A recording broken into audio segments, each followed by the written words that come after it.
Alright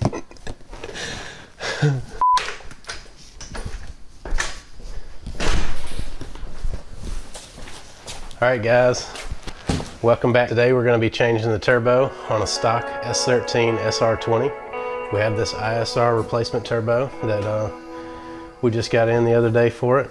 Let's open it up, check it out. This will be my first time working with one of these.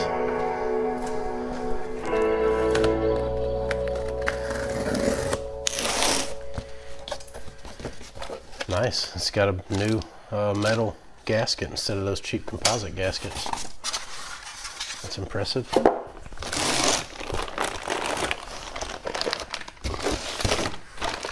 This looks like biohazard material. Yeah. Make sure it's not anything else hiding in there. I think that's it. What does it mean when it's in a yellow bag? Nice. It's already assembled. Got the wastegate on it. Looks like it's already set. Look, actually has an adjustable wastegate actuator. I'm surprised at that. Now, a lot of people think that you take these and tighten them to raise boost. That actually preloads the diaphragm in this actuator, and that's what causes like boost spike and inconsistent boost, and then it'll peak and fall before red line. So it's really important to only preload these. I think it calls for 2 millimeters. So this is just a stock S13 replacement turbo. You said this came assembled. Does some not come assembled? Yeah, most turbos, like that Gen 2 GTX that I got, it actually came in a big box with 2 smaller boxes or 3 smaller boxes in it, and it had each piece separate. Actually, it was the center cartridge with the cold side assembled, and then the exhaust housing was in a separate box. That's what it was. And you had to assemble that, and it didn't come with a wastegate actuator either. So this is everything all in one box, and it's already bolted together, pretty much ready to go. Another thing that I didn't realize about this turbo, it apparently comes with the oil feed fitting. So that's interesting. I don't know if that'll work with my line configuration, but it's nice that they went ahead and included that. I believe this is going to be for a 3AN line only, going by the description on their site. Looks to be pretty nice though. It's just a stock frame, stock housing, stock style replacement turbo. Some of the guys at our local track have been using these and had good luck with them, so kind of proving themselves. That's why we're confident going with it for this car. So let's get to it. Let's get it changed out.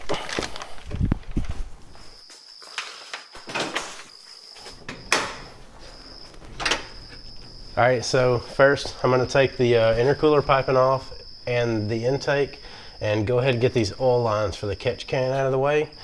You probably noticed by now this car is still using a factory side mount. This is just a stock SR on stock boost, so no need to upgrade that yet. That will be done as needed. I'm not really sure why it has a tubular manifold on it. That's probably just what they had when they put the car together. So.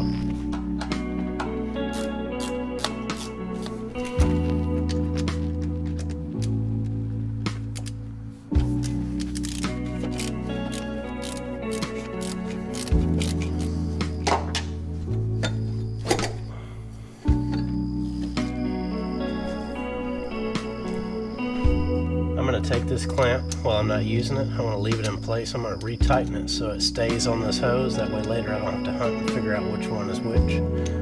Just to keep it in place to make things easier. If I can get my screwdriver to stay on it. There we go. Now undo the math. If you're still running a stock math, it'll have this weird spring clip. I don't really know a good way other than a flat tip or a pick to unclip it, but it's pretty easy. If you guys gotta know a way that's easier, leave it in the comments, because I'd like to know. These things are kind of aggravating sometimes.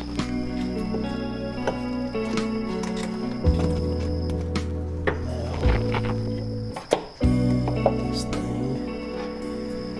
Somebody's basically just repurposed a hard line that kind of just isn't really exactly the right shape, but it does work without interfering with anything.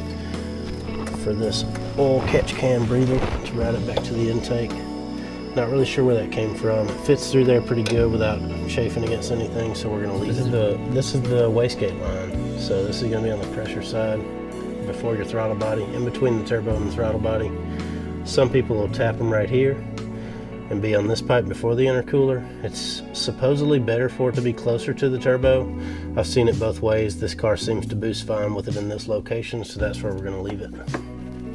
On this particular car, with this tubular manifold, it's much more bulky than the factory manifold, so I'm going to have to unbolt the brake master cylinder from the booster and just pull it up out of the way after I get the strut bar out of the way. That way there's enough room for the manifold and turbo to come out as one unit together. Don't forget to unplug your oxygen sensor from your harness. It's going to be at the back of the head here. That sensor is in your turbo outlet pipe, which will also be coming off with the turbo and manifold. So make sure you get that unplugged, you don't get snagged on it later.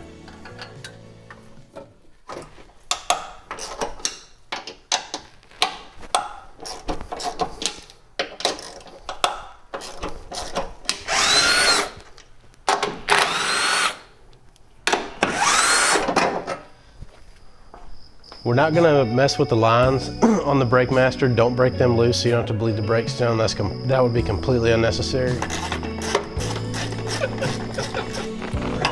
If this will even fit in there. We promise we have some idea what we're doing here.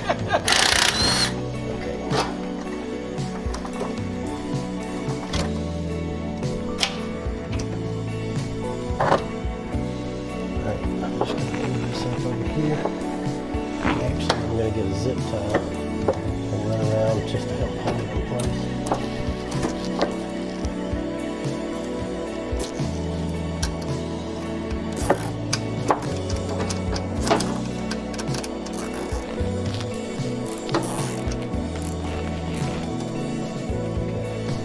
All right, so now we're going to go down to the bottom. I'm going to disconnect the down pipe from the turbo outlet pipe. But first, since I removed the strut tower, don't forget to put at least one of the nuts back on so that your coilovers and your front suspension doesn't droop out and fall out of the strut tower when you jack it up.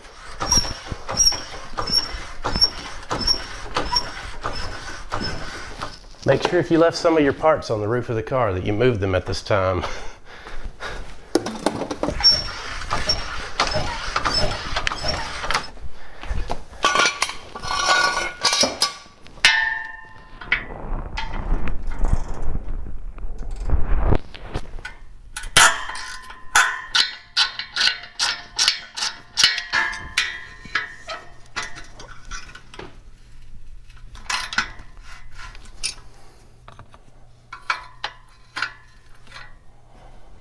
Nice.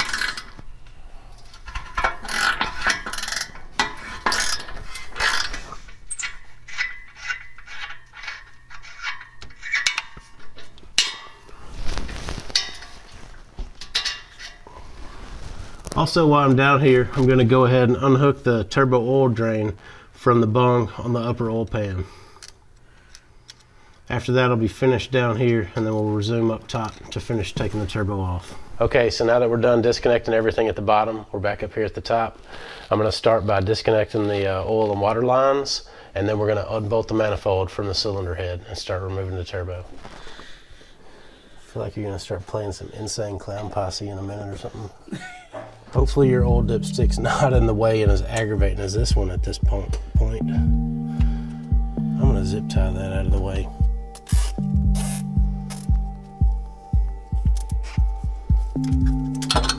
Whoever did this, I hate you.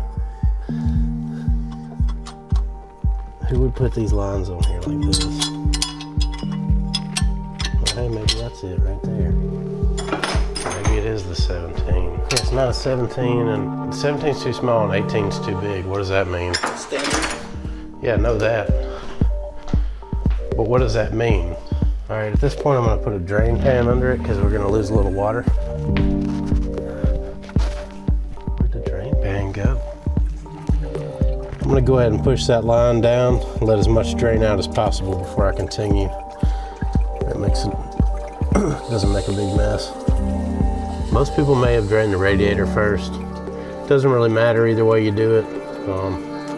Just make sure you get a drain pan because a good bit's going to come out whenever you do drain it. Header bolt? Yes. These tubular manifolds make it absolutely a pain in the ass to pull these off because the stock manifold is flat at the top. It doesn't have these runners in the way, and you can just get a socket or a ratchet easily on them.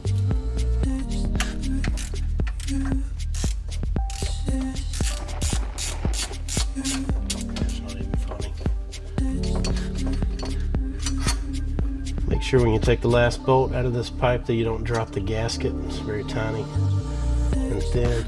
If it gets bent, you won't be able to reuse it, but this is a reusable gasket. So, as long as it still has this nice black coating on the sealing surface, it's still good.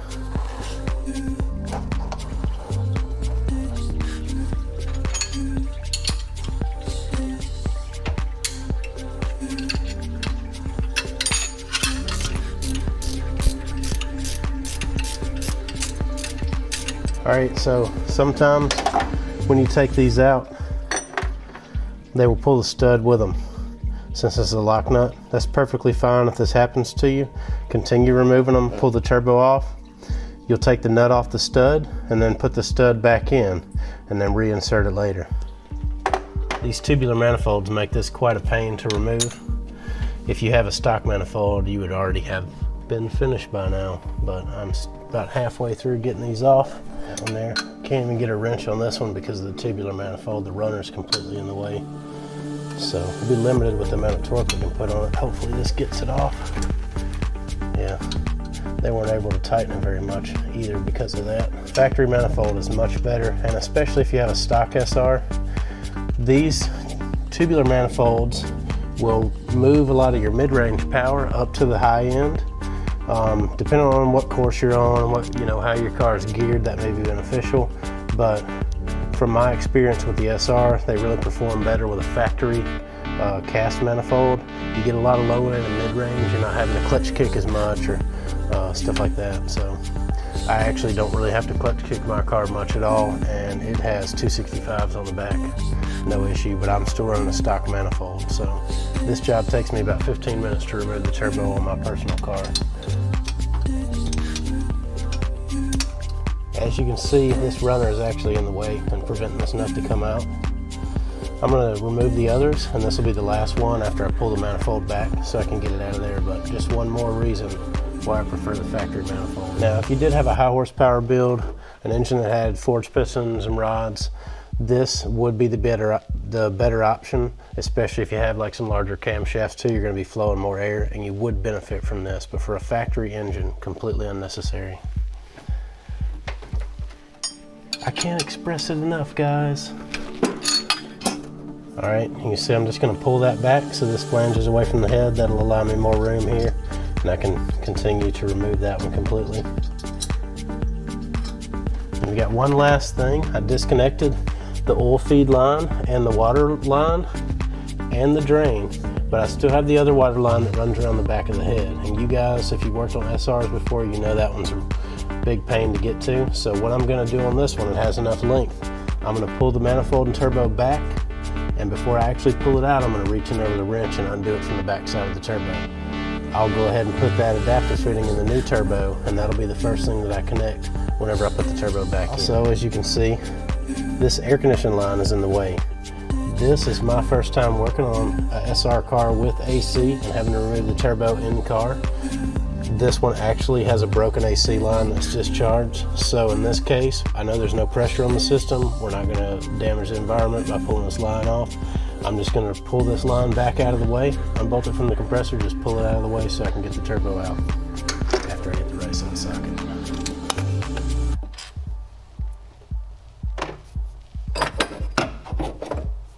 All right, I've got that line pulled out of the way. Now we're going to grab the manifold here and start working the turbo out of there.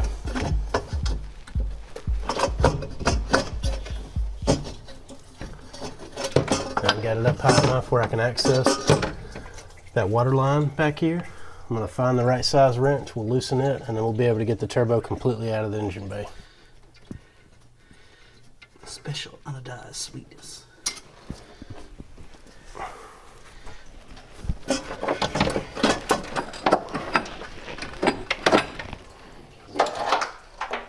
Go, Johnny, go! Usually what I like to do is put a blanket down or something to set it on. I'm going to go find something to set it on, get some lights over here, and we'll start unbolting it from the manifold. Earlier, when I was under there undoing the exhaust, this is the turbo oil drain. It goes straight to the block. You'll see that spot.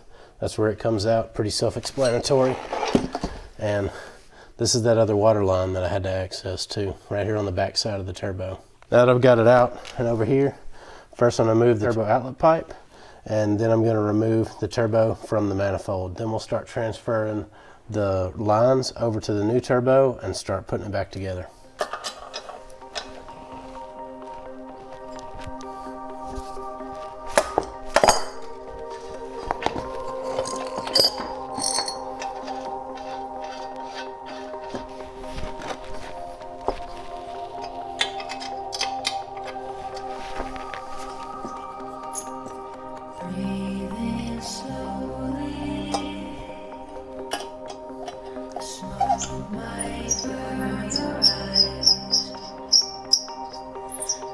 Just dawned on me I don't actually have to remove this since we're replacing that pipe. But it'll make it easier to get to the fittings, and that's what the video needs.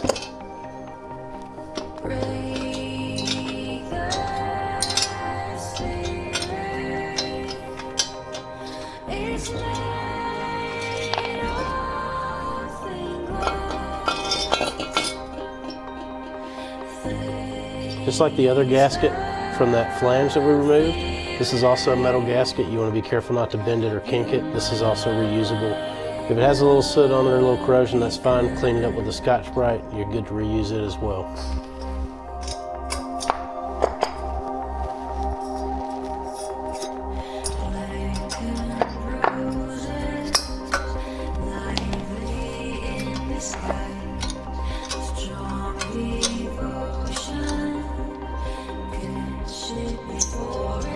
Once again, another metal reusable gasket. We will go ahead and replace this one because the new turbo came with one, but save it in your toolbox or your bag for later. Take it to the track in case you blow one of these gaskets out. You'll have a good spare to get you back going again.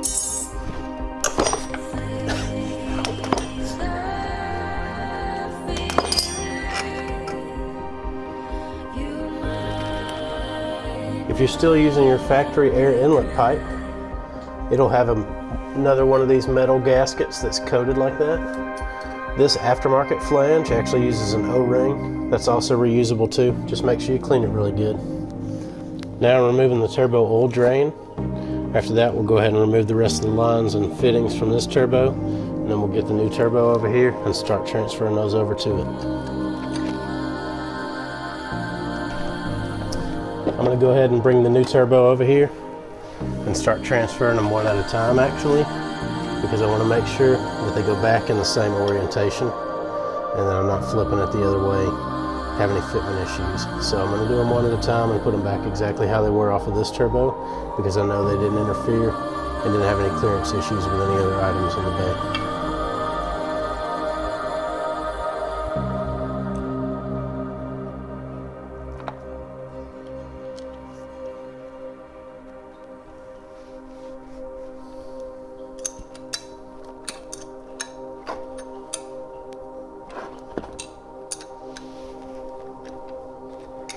Now, like most new turbos, you'll notice this one doesn't have the studs already in it. So we're going to have to take these out one at a time, extract them, and transfer them over into this housing. Same for the ones on the inlet flange.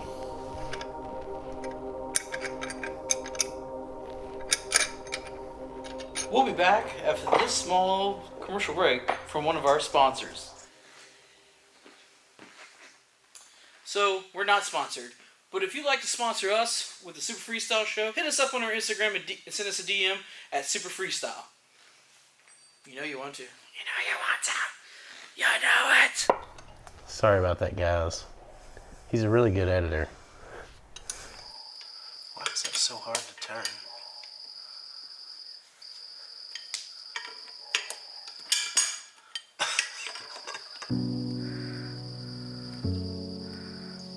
Or maybe I wish I wait till. Okay. Cool. Got it all.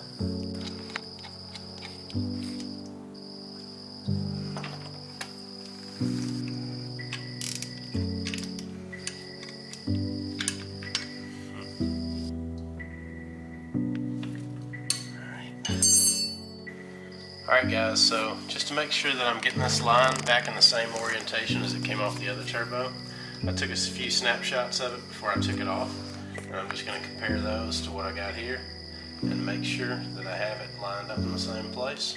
Any Teflon on that one? Mm-hmm. Same thing here. Somebody's put Teflon tape on it. Gonna remove all that off there before I reinstall this one on the new one. It's definitely not necessary. Why do you think they put Teflon? Because they didn't understand. They didn't know what they were doing. Some people assume that anything that's threaded like this with fluid going through it needs Teflon. And some people go by the rule of, well, it can't hurt, but sometimes it can. So it's always good to use a proper one. Say proper one. Whatever. Cut that out. All right, so just a minute ago, I hung the turbo over in the engine bay in place just to make sure that this oil feed line wasn't going to interfere with anything. And it does kind of come close to the block and where the intake flange is once it's in place. So just for a little chafe protection, I had some leftover heat sleeve I'm going to put over it. I did put a little bit large heat sleeve on it, but that was so it could slip over these fittings, since this line here was already a crimped on line and you can't remove the ends.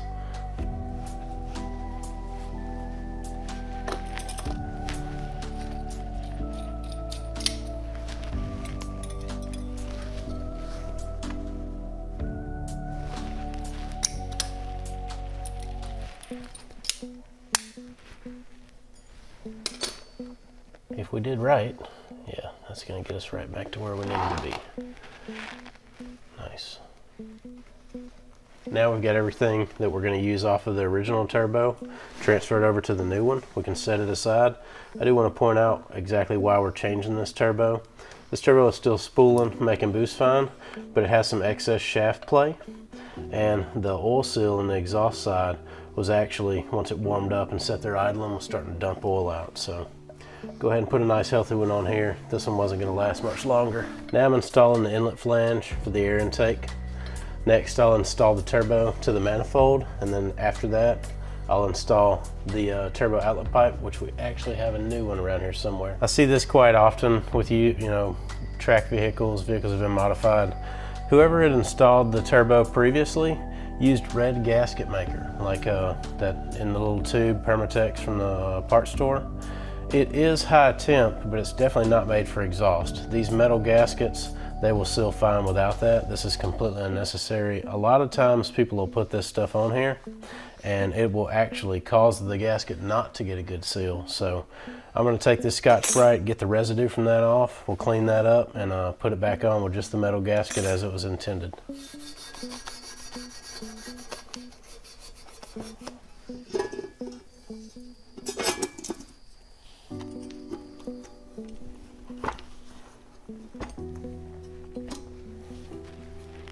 All right, so this is a very important step that a lot of people skip. Just using regular lock washers, these bolts tend to back out. It's pretty common to see these gaskets blown out at the track, people having issues with them. From the factory, Nissan had what they call a locking plate. Here's the part number for it here. Got it. Prefer to have new ones rather than reuse them. Once you bend them a couple of times, they start to break. So for this car, I just wanted to have some fresh ones so I didn't have any issue. They're gonna go across this flange here. It's like where your washer would go. And once I tighten those nuts down, I'm gonna bend that ear over the nut. I'll show you that in just a second. Now, like I said, once you tighten them down, you're gonna bend these ears over. This is gonna prevent the nuts from backing out.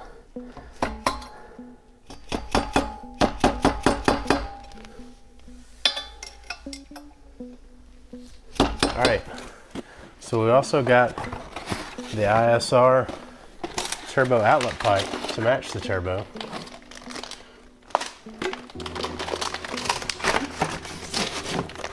And I'll show you why, because the one that came off of it wouldn't work with this turbo properly. This is the one that we removed. See, it has this divider here. Some have the divider, sometimes I've ground the divider down or modified it. We knew that this may cause an issue, so I'm not even gonna worry with trying to put this one on as it's damaged and cracked anyway. But we went ahead and got the correct matching one.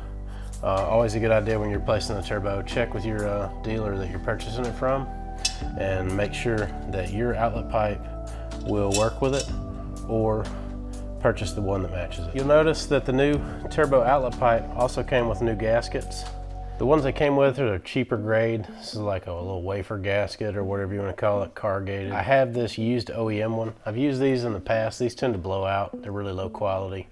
Factory uses a nice multi-layer steel one, and I, in the past, have learned it is always better if you have a factory one, even if it's used. Make sure that it's not bent or damaged.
Rolling around on it like I didn't even know it was there. It could have just sliced my arm open. Could have been the end of the show tomorrow. Not the end, but you know, could have temporarily disabled us.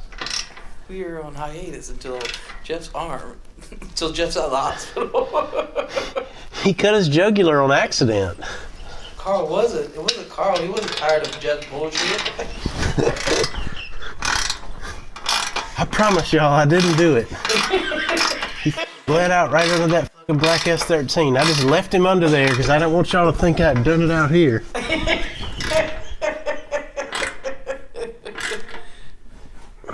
Sir, it was self-defense. Jeff came at me after too many sponsorship videos. Sponsorship request? Sponsorship request, yeah.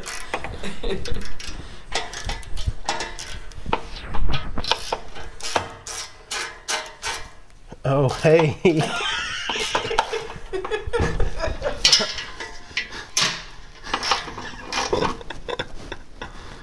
All right. All right, so I'm under here bolting up the downpipe. I just got done hooking up the oil drain. After I get done tightening this up, we'll move back to the top. I'll go ahead and put the charge pipes on and tie everything up.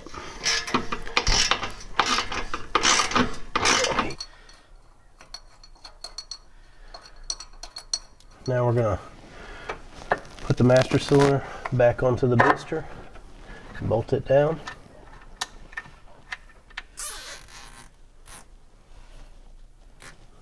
I always like to put a zip tie on these vacuum lines since they're under pressure, just to help keep them from coming loose.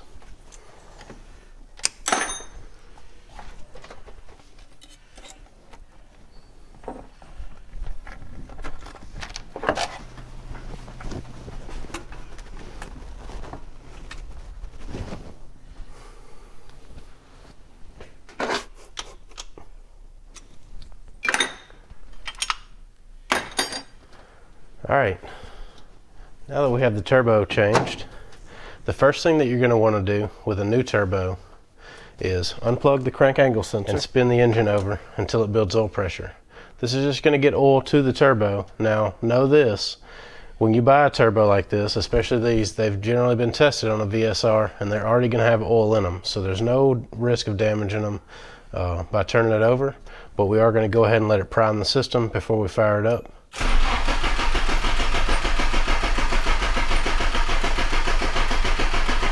Doesn't take much, just until the oil pressure light goes off on the dashboard, or if you have a gauge when it starts registering pressure. We're not going to cover that in this video, but you'll bleed the coolant system back down after you fill it with antifreeze, and you're good to go.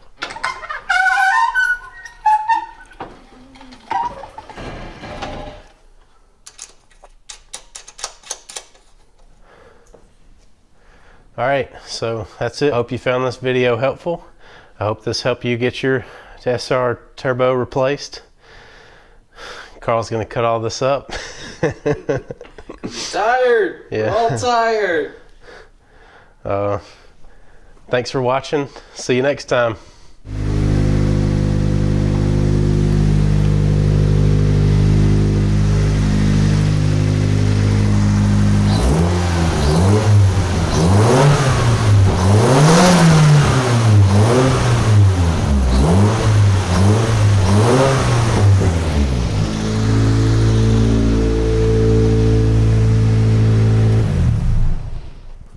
All right, that's a wrap.